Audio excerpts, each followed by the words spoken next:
Only several days before the Illinois primaries, we have a great honor to host Iris Martinez, Cook County Circuit Court Clerk. Clerk, thank you so much for making your way to Polish Daily News. Well, thank you. I'm so happy to be here. We're so eager to talk about you because you have a fantastic story to tell. The story of public service that goes back 40 years. How did it all start? You started as not as a politician, as a lobbyist, as a matter of fact. No, I started as in the mailroom, in the city hall of mail, in the mailroom at the city hall, where I was in the mailroom doing the mail for the whole entire city. And from there, I rose through the first 20 years from the mailroom to assistant to the mayor. I worked at different levels, and I just kept getting promoted because of the work and my commitment to public service.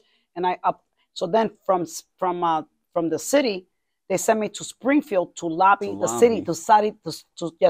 lobby the city bills. So when I went to Springfield and got to know, Springfield, I guess I got the bug, and Senator Miguel de Valle, who was the senator at the time, said to me, Iris, I was the first Latino senator. It's time for a female Latino. And I said, Miguel, I like to work behind the scenes, not in front. But he goes, you have a story to tell. You're a single mom working in the neighborhood where, you had all the challenges. You can take that story and you can make it, be everybody's story. And sure enough, I took a chance. I told the mayor, Mayor, I'm going to take a 3-month leave. I hope I can have my job here when I come back, because I knew the 3 months was going to take me to get into the primary. Yeah. And it's the first time me running, as a candidate. And so the mayor said, you know what, go. You have the safety blanket. Right. Win or lose, you got a job still here, which made me feel comfortable, because as a single mom, you want to make sure you don't have, some sort of income. You're losing your major income by losing your, basically you don't have a job. So went on the campaign trail, met with, every door that I knocked, every woman that came to that door had the same story, affordable daycare, after school programs, all these things that, single parents have challenges with, trying to stay in the neighborhood, trying to be in an affordable place, but also in a safe, affordable area. And so we made, so living in Humboldt Park, I was born and raised in Humboldt Park, went to public school, and then I raised my daughter in Humboldt Park. So it was going to Springfield, learning about the Senate. Next thing I know, I ran, I won, and then I was senator for almost 20 years until 3 years ago that I was almost at my last. I wanted to call it my last term, because I thought about retiring at that time, because I wanted to make sure that the next generation would continue the work. I decided I'm going to take a chance. I'm going to run. I was in the middle of my term, win or lose. Either I win, I become the clerk. I lose, I still finish with my Senate, and then I can officially retire. I won the election. I named my successor in a position, young lady with a good background. And she took over the state Senate. Then I went to the clerk's office, and started my transformation of that office. Awesome. Let's put a magnifying glass to those moments, because the story is amazing, and I think it all starts with your love to the city of Chicago and to its people. Is that correct? I love the city of Chicago. Born and raised here. My parents, were both. My father worked for a factory at first. Then he went to go work for the city. And then when father went to work for the city is when he used to take me with him. Like on the weekends, we had to do work out there because he was working for Human Services. And that's where I think the love for public service came from me, is going around trying to help people find jobs, bringing food to people. And we're talking about back then, there was still already, a lot of help out there. And as a Latina in a community where, that Humboldt Park, that Latinos started moving in there, and there was such a need for so many services. So my father went to go work, and that's where I saw my love for public service, because from that point on, my father got me a job there at the youth program on the Richard J. Daley. On the Richard J. Daley, I got my first job, working in a program of cleaning, going out there in the parks, cleaning the parks and everything else. So back then, I started my love for public service, doing these things, and then, at that point, going to work for the city of Chicago. And then by working there, you saw everything up close. You saw exactly what the city needs, what are the needs, where it hurts the most, and you knew how to address those issues. So when you went to Springfield, I think it was that much easier for you to lobby, because you knew how important those things are. The bills that we worked on were bills for human services, a lot for for much more dollars coming back from Springfield to the city of Chicago to address, job, trying to, find skilled, programs so we can get our youth that don't want to go to college could go into trade programs. Making sure they're working with the pastors, where I work with all the Latino clergy and working through them because they were the ones that can identify their constituents, the parishioners as what the needs were. So working with them, getting to work that gave me a sense of going to Springfield and fighting for those things for the city of Chicago, for fighting for those bills that gave, that brought back resources to the city of Chicago. So I got my experience in lobbying there about the bills. And then of course, meeting the other senators and that environment really made me feel like this is where it can happen. This is where you can create laws and make things legitimate, change people's lives, transform people's life, quality of life. That I found that. And to me, that was where I said, you know what, this is where I belong. This is where I want to keep doing because I want to be the voice for the for the voiceless, and for people who've lost hope. And I've always, that's always been me about. That's where I really feel that my years of the 40 years of public service has been because of my love for the city, my love for helping others. And it's not about power. It's about legitimate, trying to make sure that we are getting everything we need and to have those voices in Springfield, in local, in the city, and in the state, and in the Congress. We need to make sure that people are hearing what the needs are in our community. That was a big decision. That was a big leap to run for Senate. Not for the House, right? Not for the House first, because everybody goes to the House first and then to the Senate. This cursus honorum that you should go through, advance through the ranks. How big of a decision was it, and how difficult was this first campaign was for you? I think Miguel de Valle, who was a senator at the time, he was the one that really gave me the real tools that I needed in going out there and knocking on those doors and saying, I want to be that voice for women. I want to be that voice for women of color. In that particular case, a Latina. I wanted, so that was to me, to go right to the House. I mean, there was a House seat that was available, but Miguel goes, no, we need you to run for the state Senate. We need a woman to run for the state Senate, a Latina woman. It's time. Break another barrier. Break another barrier, and I felt, and the fact that the mayor had given me the blessing at the time, Mayor Daley at the time says, Iris, go for it. You know what I mean? You got my support. So knowing that the two people that I needed, one because of my job and the other one because of the fact that he believed in me and he believed that it was time. It was time for us to break that barrier, regardless. And I mean, it was 3 months, but it was 3 months where I surrounded myself with so many women that were also interested in making sure that there was a voice of them, a voice about them in the state Senate and to deal with the issues and bring back, what we need to bring back for.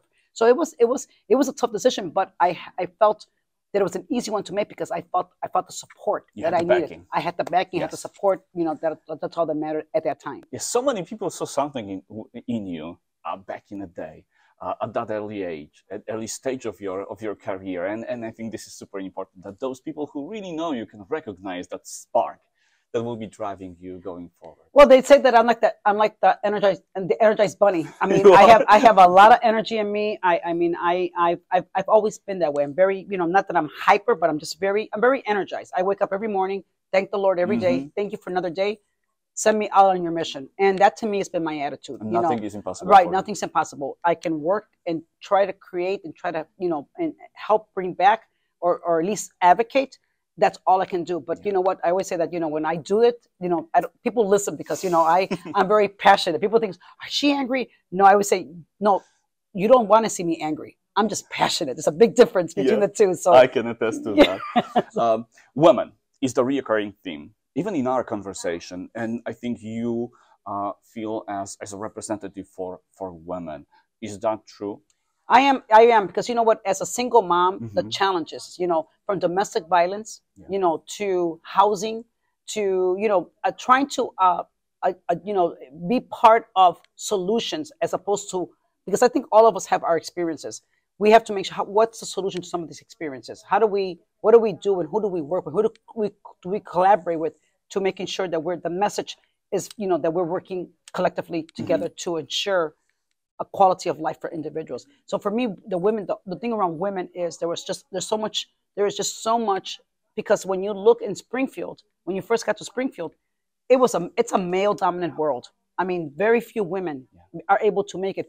you can see they don't even have female lobbyists. Now they do more than before. But when I got there, I think if I saw one female lobbyist, that was, I mean that's, I think I saw one, you know what I mean? But it just shows you that women, you know, we've always been like second guess on so many things, you know what I mean? You know, second ones to vote because the men can vote first and the women came to vote later. So we have a lot of things. So that's why I'm very, you know, I'm very, when it comes to women issues, you know, I'm very on it. Reproductive, you know, the reproductive health is important to me. I did a lot of bills around that. Saving the identity of women, you know, that are in the system now because of their health choice. Yeah. That's very important. So there's a lot of things that I saw as a woman I advocate for because I want to be that strong voice because of the experiences that I have and the experiences that I hear from other women. Perfect. And I think that that voice is heard right now more than any time before. And this is a great testament to work that you did because you were at the forefront, at the avant-garde of that movement.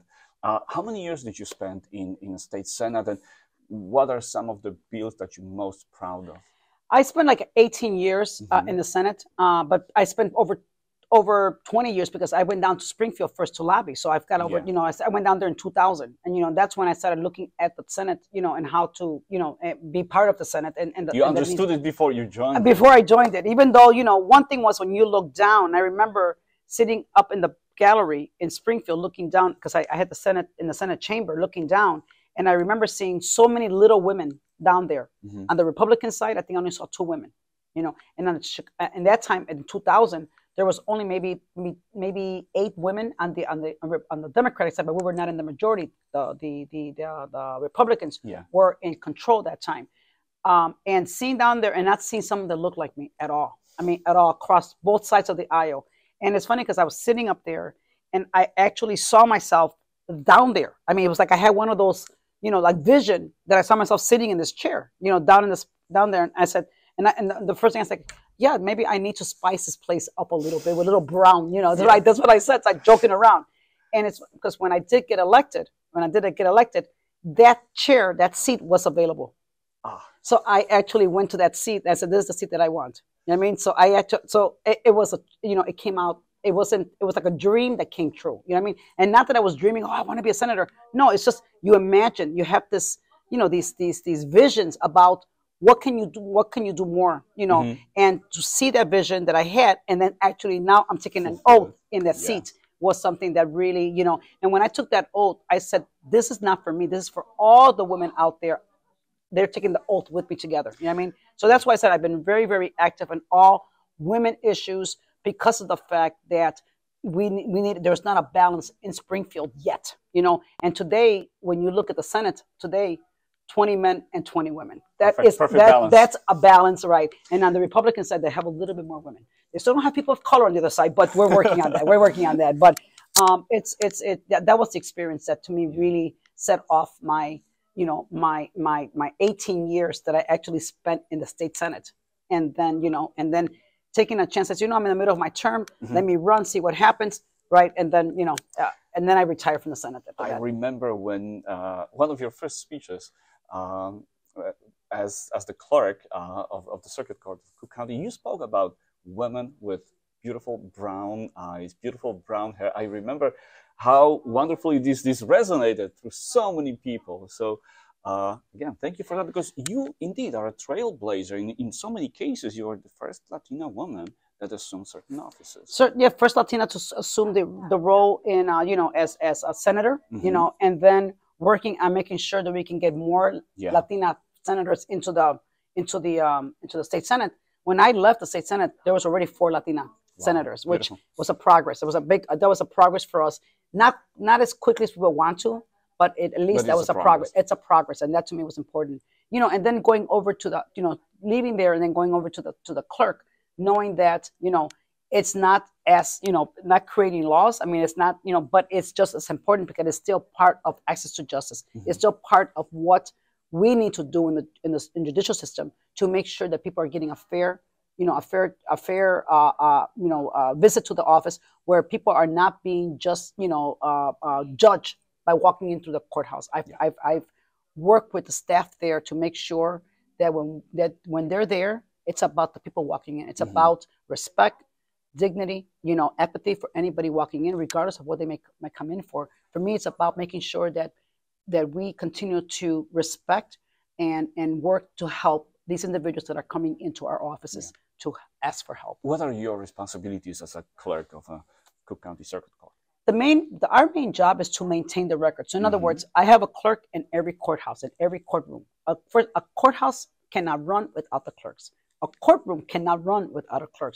The judge can be there, but there's not a clerk there, it cannot get started. It has to be. So the clerk's job is making sure that there's somebody there with our judges and making sure that we're recording everything the judges are saying. Whatever the action may be that day of that case, all the action is actually, recorded and actually inputted. So we are the official keeper of the records. We do not give advice, and we do not put in information that we are not told to not put into. So everything is so if a judge misses something, or the public defender or the they miss something, we cannot go in there and do it ourselves. Those are some of the things that are being set out there, which we are just a keeper of the records. That's all we are. And basically, and we've been digitizing because that when I got there, that office was a mess. It was a complete mess. There was no HR in reality.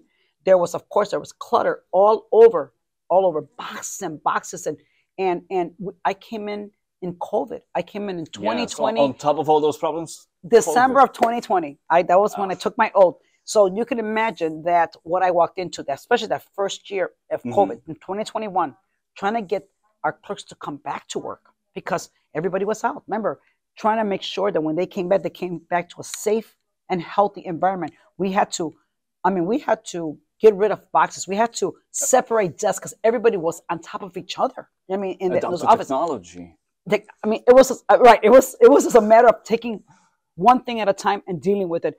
And when you look at the fact that the most important thing was to bring them back in a healthy environment was number one, was key. That was the first thing, making sure I spread them out, put up plexiglass, put up everything so they can come back in a good sound of mind, knowing that at least we're not on top of each other the way the CDC had told us that we needed to spread out and make sure to create that work environment. So bringing them back, it was hard bringing them back. We came back, when I got there, Shackman, we're under federal monitor. So we had a lawsuit that was filed by people that felt that my predecessor there was all patronage. So of course it was a federal lawsuit that was filed. So we had the federal monitor. There was an oversight with a federal judge watching how we bring people in, how we employ people, that we're following the employment plan, making sure that there is no improprieties as far as patronage or siblings and everything else. That was all something that we had to.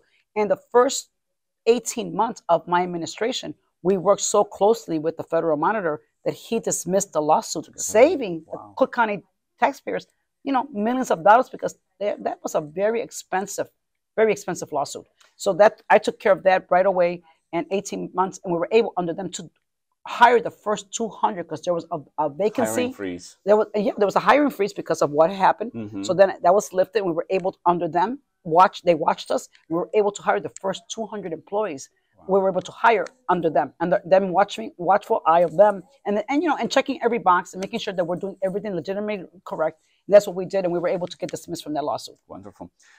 And I want the people to understand, Cook County has the second largest court system in the country, right? It is a huge, complex machinery that you have to supervise. Right. It's the second unified largest system in the world. In the world. Right now, we are second largest unified system in the world, which means that, when you look at what we've already digitized over 70 million cases already have been digitized by our office.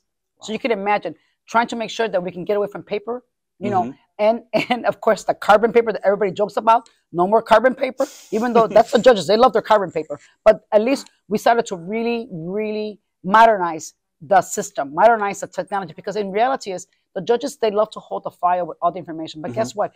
Everything that's in that file is already in the system because we've made sure. So basically all there has to be is an update. Screen. Right.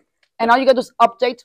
If they motion for a status hearing in 1 month, then they give us the date, that they got calendars and when they're going to be in court next, and that's all done. I mean, it's all in the system. So right now, that's how we're trying to get away from paper, and making sure that all those files are all digitized and that we can send everything to the warehouse. The warehouse will house all of the files. Wow.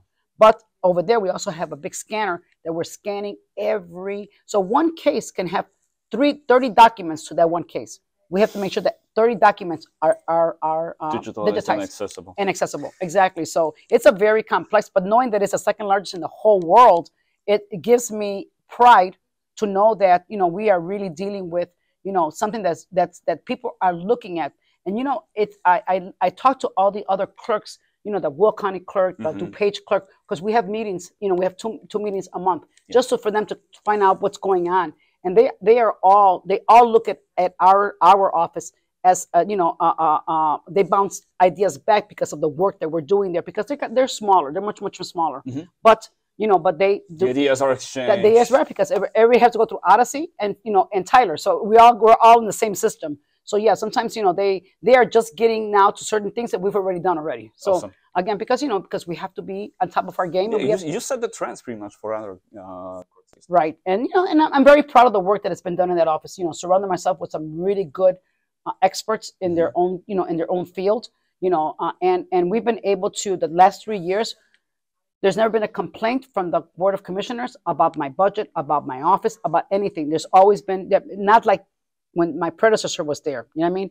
And many of them said, oh, I hope that we don't, you know, that everything, you know, works out, because we're always problems with the budget, problems with, and right now, 3 years of perfect, you know, I go to the budget hearings, you know, they have hardly no questions for me. I have a great budget young man, two budget with MBAs. So like I said, we have the expertise in the office that has really put this office.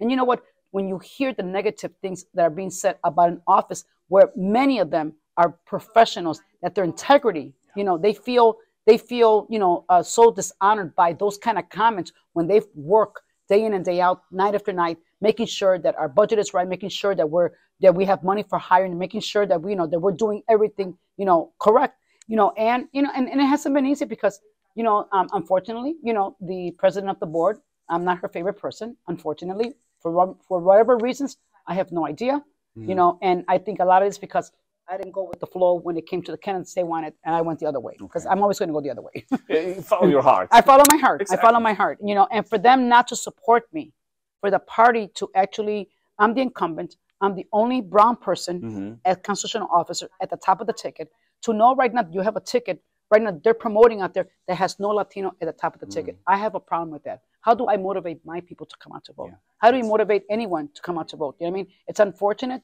that, you know, that's what's being done out there, but you know, it hasn't stopped me. It hasn't stopped the people that work for me and the people out there that know the work that the office is doing, or the positive things that we're doing. Because when you look at the office that was handed over to me, in that difficult times, in that difficult time, all I can tell you is the next person that gets this office handed to them is going to be in much better shape than what I actually inherit when I got there. Yeah, the dirty work is already done. The dirty work has been done. You know, the sweat and tears and everything has all been done, right? But but you know what? I like I said, it's a great team of people that care about the county, and that's why they're so committed and making things happen. Wonderful.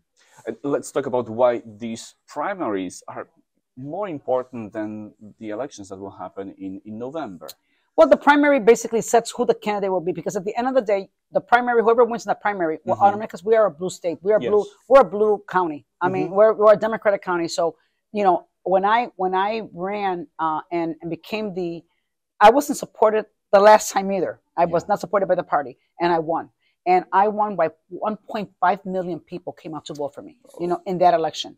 So I knew that there's a big mandate on me about the transparency and the transformation of that office. And that's exactly what we've done in that office. We've been able to transform that office into a much more modern office, you know, with the technology. And technology is always going to happen. Technology will always have its glitches. If anybody can tell me that you've never had a hack or something, you're seeing it more than ever now. And we've been pretty good about not getting hacked. We've been pretty good because as soon as we got there, we took down the website went down because somebody hacked it. It was nothing serious, but we said, this is time for us. What did we find? We found a lot of outdated old software that, you know, basically they had to be replaced. And that had not happened in that office. We took care of that. I mean, that was something that was our number one. And we knew that was a big issue with when people always talking about the technology in the office and everything going down. Then we came across only 2 areas of law were online. Everything else was not. Right now, all areas of law are online. You can see, you can go to anywhere and wherever you want to go, to chancery, probate, law, civil, and you can find your case. Anybody can find. People can from the courtesy of your own home, sitting in the comfort of your home, you can actually go on to my website and now be able to e-file if you have to. You know what I mean? So people don't have to, and then people don't have to go to court and don't have to come because everything is right there. You can actually look up a case. That's what I want to make sure that the access to justice, that everybody has access to. People have to come down to our courthouse just to find out when their case is. And that to me was very important from the very beginning. So taking that office, and modernizing and bringing it up to COVID, because when we got there, I think the software was 2015, 2017. Today, I can tell you that all of our software is up to 2023. We are definitely right there, and still every single time we're making changes. So a lot of the things that could not be done before are done now because we had to wait until every area of law was online. Now we can start individually working with our judges to see what they need that can make their job, like say, for instance, something in chancery, the judges in chancery might want things different than the judges in civil. Okay. Because of the nature of the work, it all depends. So we try to work with all of our judges to make sure that we are now we're getting to that part, so for people out there to say that our technology is the worst, no. And one of the things that we also found, Luca, was that there people were calling our clerks and our courthouses, and there was no answer at the other end. All these calls went unanswered. Why? Because we had all these telephone lines and no equipment at the end of those lines. So of course those calls would go unanswered because nobody ever heard them. I wanted to do something different, so I created a call center where we can filter one number where we can put on our website, say, call this number for question, and then filter in. We got 30 to 35 clerks from the different divisions. These are experts in their division, all there. So if somebody calls in and they have a chancery case, we have a clerk that deals with chancery and all that. And the great thing about it is that it is a call center where right now the waiting period when you're on call, maybe 2 minutes at the most. Wow, awesome. And also we've since we started the program in December of 2022 to today, we've already serviced over 316,000 people have called and have gotten services from our office through them calling, and they've been able to do it in their language because we offer over 200 languages that people can call in their language and find out in their language about their case. Awesome. And I bet it's a process. Like it's not a completed thing.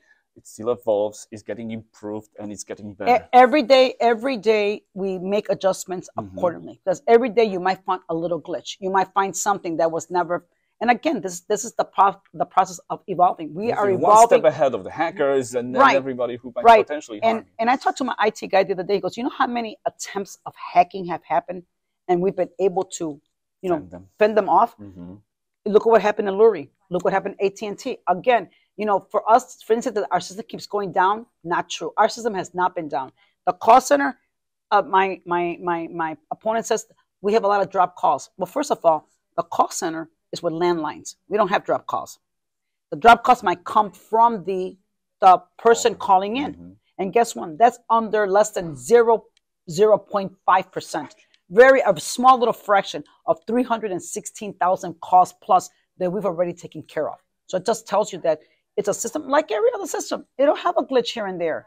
If you honestly if somebody can say that, scale. Right, and if someone who honestly thinks that they can take over this office and have glitch-free office, that person is delusional. Yeah. That person is crazy. That person is not really ready to handle this office. Yeah.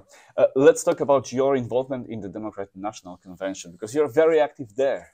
I am the Hispanic caucus chair for the DNC. When Barack Obama was elected, one of the things that, we all talked about was, Iris, get really involved with the DNC Hispanic caucus, which I did, and kind of encouraged me. Well, you should think about, being a leader. And next thing I know, I was the president. I became the chairman of the DNC Hispanic Caucus chair, and I've been it since then. People have there's about 50 to 60 members all over the state that are part of the Hispanic Caucus. I represent that constituency within the Democratic Party. So, I'm one of the leaders. A girl from Michigan, a lady from Michigan. She's the Black Caucus chair. We have a lady that lives in Maryland. She's the Asian Caucus chair. Wow. We have the LGBTQ caucus chair. We have the Native American chair. So we all come together as caucus members. and just talk about each of our constituencies and what we need from DNC. Like I said, I was very active. I've been very active, and I'm just very excited because we're going to have the DNC right coming here. to our convention's coming right here to Chicago. So I'm getting all the phone calls. Hey, Iris, what's good for fun? You know, so I can't wait for this election to be over so I can concentrate on all the fun stuff that's going to happen for the convention. And Barack Obama was not the only president who actually called you and asked you for help. Right? No. Well, we've had a few. I've talked to Joe Biden here and there, and I've Hillary.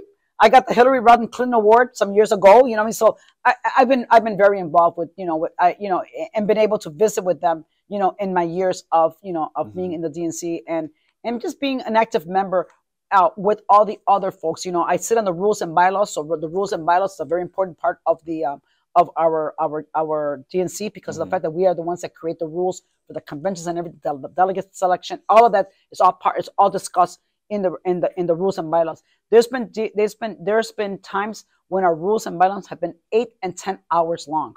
I mean, really long hours, and trying to make sure that all the states are all following the rules of the Democratic, of the DNC. But now everybody's very involved now at this moment about all the things that we got to do to bring our nominee here in August. Awesome. And finally, I want to talk about the Latino community. You're a proud member of that community. How diverse is that group? You know, our community has really become even more diverse now with the Central Americans, the Central Americans, the South Americans, and so of course the Puerto Rican and the Mexican and the Mexicans, right? They were the biggest. They were the biggest in our especially in the Chicago area and right out the suburbs. But now what we're seeing is that of course we are 33% of the state of Illinois, the Latinos, and that's all the different Latino ethnicities that are all part of that. You know what I mean? Very proud and working with each of them because all of them have basically, when you look at all the different Latino constituencies that are part of the of the Latino caucus, you think about what is everybody after?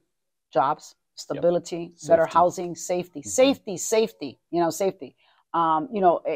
migrant situation has become such a serious conversation, and when you see what's going on in their countries and why they're fleeing, it breaks your heart to see why they're trying to make a living. When I see that some of the ones that are being brought back are criminals, we have to also keep an eye on that and make sure that we're working to send these folks back, because we don't need that here. Again, there's so much going around with the whole migrant situation that, it just literally breaks my heart to see, when you hear what's going on out there with the wars that are going on. You see the issues in Ukraine, you hear the issues in Gaza. There's so much going on, but we have our own crime right here in Chicago, right here, when you can't even go out and take your dog for a walk without looking around, seeing if you're going to be safe. When you hear carjackings, it's just an everyday thing going on. It doesn't matter.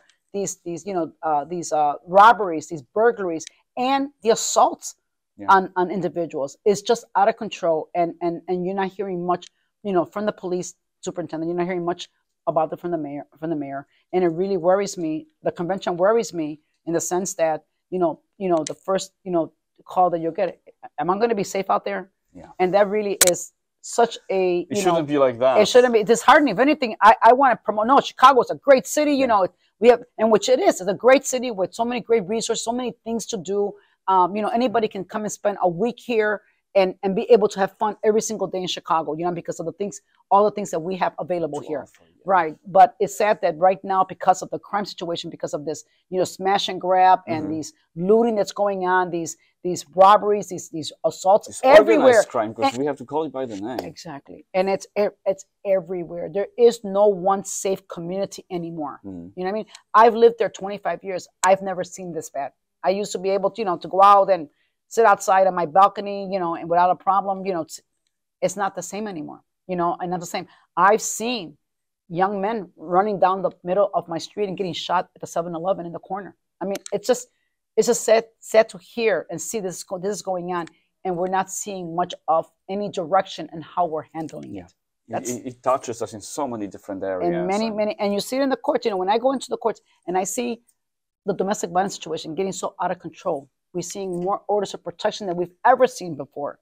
I mean, the violence in people's homes also has become because they're women, they're victims showing up asking for orders of protection. I mean, and as a clerk, you have no say in what judge's ruling will be. never, right.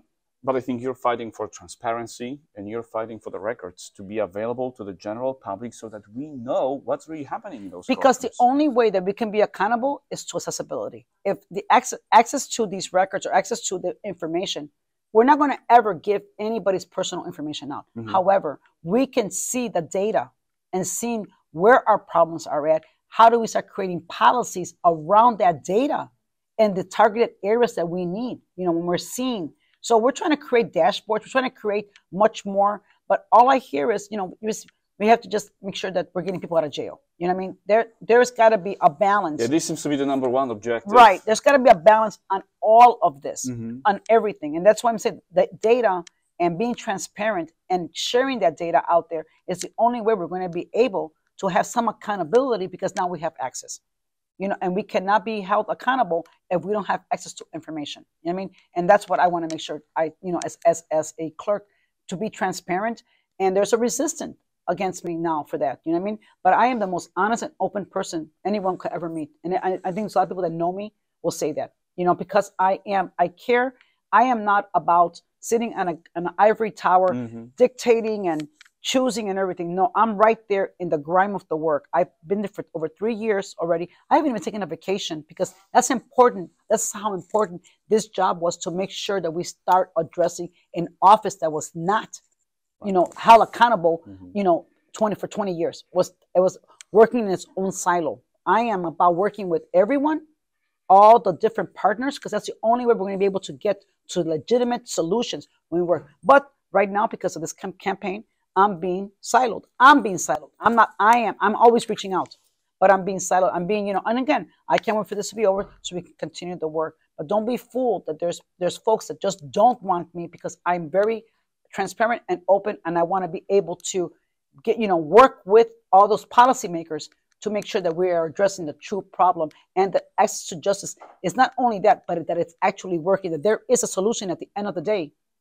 about how we handle some of these crises that are going on right now. And those issues are really important for the Polish community. Right. It's exactly the Polish community. Every community, we're all worried about public safety. Exactly. We all have families. We want our kids to run and play in safe environment. We want them to grow up in the safe environment. So this is the really number one priority. I think, when you look at what we need to do for all of our communities, is that we continue to work together, that we continue to, because guess what? We all want the same thing. Yep. We all want safety. We all want good jobs, want good housing. We want good communities. Yes. And the only way, because we all live with each other.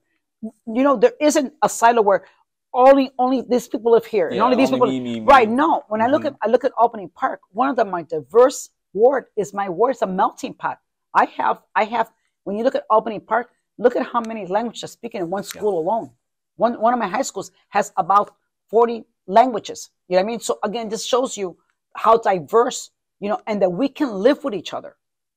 It's a matter of making sure that our electeds, everyone representing all of our wards, are doing their job, that they are taking care of the people in their neighborhoods, as opposed to worrying about what's going on in other countries. Exactly. We have to be concerned about what's going on in Chicago. Yeah, and this city was built on that premise of that multicultural foundations, multiple foundations that we have. I want to close this interview asking you for an advice. Latino community is getting more and more important. You're best example of that. More Latina men and women are elected to various very important offices, while the Polish community appears to be on the political decline. What can we do to be relevant again? I think it's important to continue to stay involved. I think it's important that working, with other groups, we're able to identify people within our, that can actually be those voices for us. Never giving up. It's making sure that we can continue and help promote each other, help promote the collaboration. I think the more we collaborate with each other, the more I can say that we're going to find those individuals that we need to help us represent. Because when I was a senator, I said, I'm a senator for 20 district, but guess what? I'm a senator for the whole entire state. because every law that we create is going to affect. It's not going to only affect my 20th district. It's going to affect everyone. That's why I say that our office, our office, the clerk's office, involves everybody. You know how many calls I get from people all over, even people that have moved out of the state that still need stuff going on here. So we have to continue to work with all of our ethnicity groups together, the Polish together with the Latinos, because guess what? We have lived together all this time. When I was a state senator up and down Milwaukee, you had the Latinos to one area, and then you had the Polish community. But I represented the whole entire. I represented the Basilica, the church there. So we represented Rice and Hyacinth. Right. I represented. So I worked with the Polish community, and you've always been so responsive to me. But at the same time, we've been working together and trying to identify who can we actually bring to the forefront. That's why since I get mad sometimes at the Democratic Party, because they don't look at the geographic. They don't look at the geographic. They don't look to see where we need to have that balance. That's what I always say. There's got to be a balance. We have to make sure that we have everyone from every areas of life, from all walks of life, from all ethnicity, that we can all collectively as electeds work together. It's not that this group is asking for more than this group, but guess what? The Polish community is a very emerging community. Has even though the elected office might have declined, but guess what? The population hasn't. Yeah, and we have to work with with whatever party. Let it be that you're in the you're in the suburb, maybe in DuPage or maybe in McHenry County, that you find those groups that are there working politically, because that's the only way we're going to get out there and be that voice. We have to step up. We cannot sit back and say, oh, well, let the others do it for us. No one's going to come in the door and say, knock, knock, knock. Do you want to, run for public office? It's not going to happen. You have to be involved. And I think that when people see people that are involved, they're not looking at the color of your skin. They're looking at what you're doing to make that difference. And I think that's where we have to really continue to work together to show that we can work together and we can get elected together because of the work that we are compassionate about and the work that we can actually do together to make sure that we are moving our communities forward. Wonderful. Clerk, thank you so much.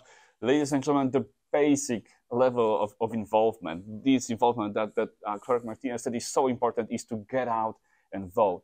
The early voting is open now. May 19th, March 19th. 2 more weeks, 2 weeks from today. March 19th is the most important day. This is the moment when a lot of those decisions, most of those decisions in our county, in our state will be made. So please go out and vote. Clerk, thank you so much for your visit. We wish you all the best. Good luck. Let's hope you stay in the office for the next term. That is my hope. I'm going to put it all in God's hands. And, all I can say is one last thing. Punch 91. That's my number. Punch 91. Punch 91 on March 19th. Clerk Iris Martinez, clerk of the Cook County Circuit Court, was our guest tonight. Clerk, thank you so much for finding time and visiting us today. I always love to come because I like to talk about all the work that you've been doing, all the work that you do in our community, and thanking you also for for the commitment to the Polish community, but in sharing that with the rest of us. Thank you. Thank you so much.